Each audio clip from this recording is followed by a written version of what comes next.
Hello everyone, welcome to my YouTube channel BioShikshak, and this video will be very helpful for all who are preparing for CSIR UGC NET, Life Science, GATE, ARS NET examinations. Today we will discuss about the some previous year questions which appeared in the CSIR UGC NET. The principle of flow cytometry and its various application we have discussed in the part 1 of this video lecture. Now let's try to solve some questions based on the information we have. The question is, a researcher was repeating a FACS experiment but somehow got confused with the labeling of tubes, and there are the four tubes, one control represented C with no fluorescent level, one standard one with FITC level, and one standard 2 S2 with PE level, and the last one test T which should be FITC positive. Since given below is the result of the FACS experiment. In the question they have asked that what should be the correct labeling.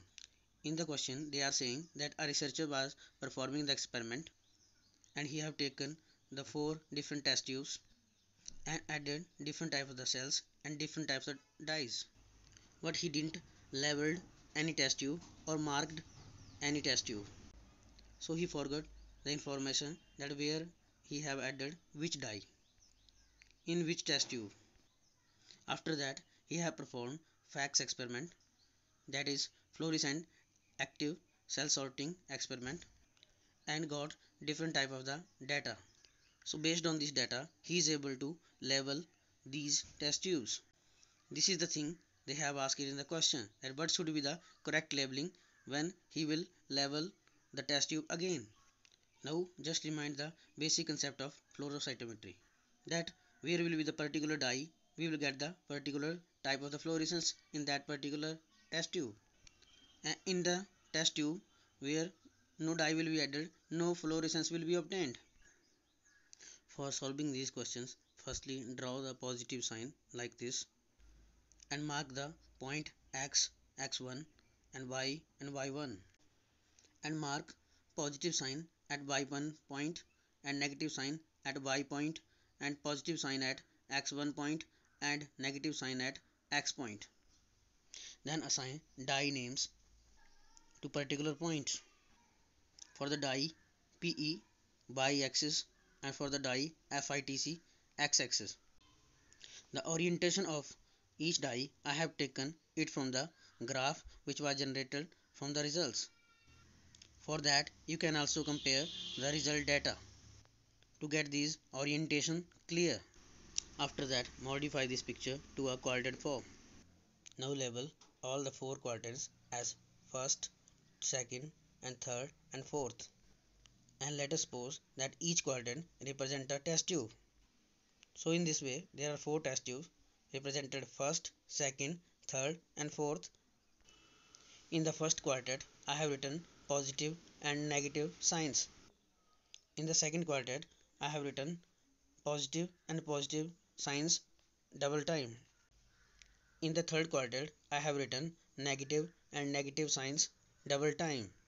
In the fourth quadrant I have written positive and negative signs. Now a question might come in your mind that how I have assigned these signs.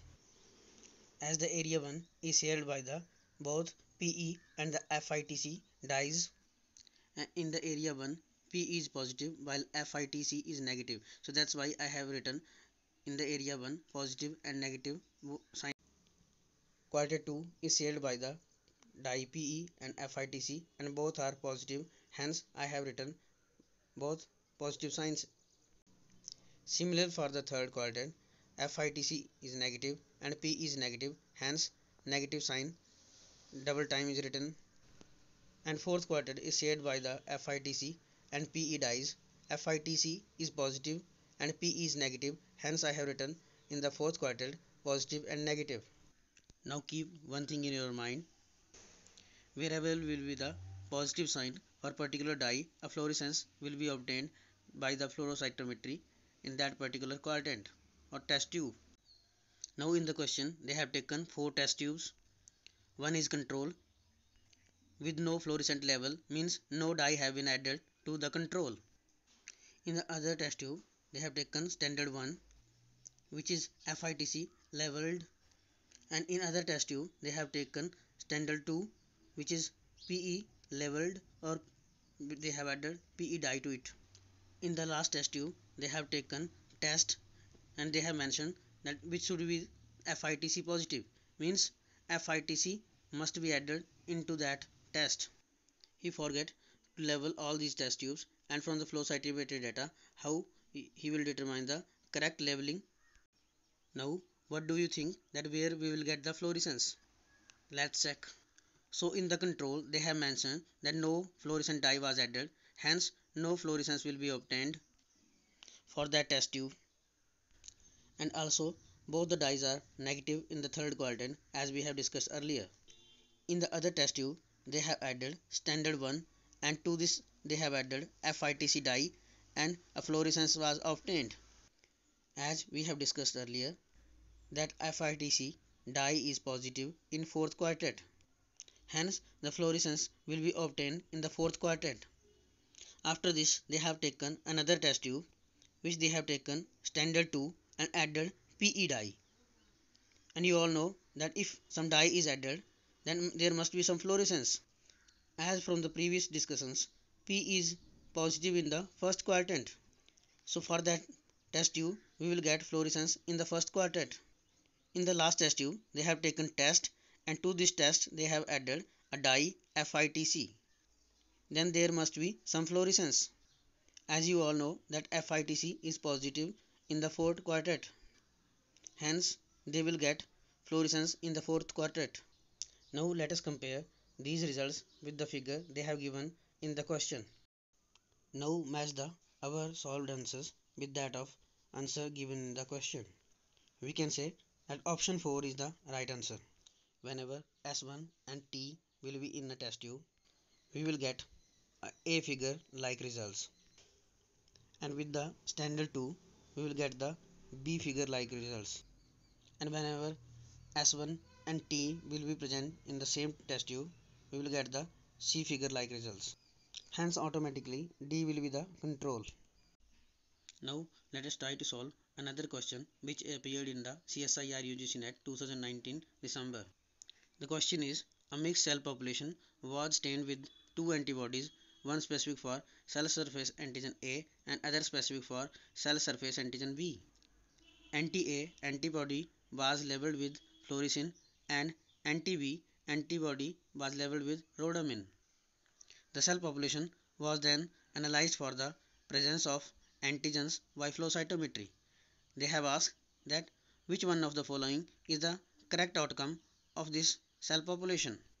Now draw a figure based on this information, and I have also demonstrated you this procedure in the previous question.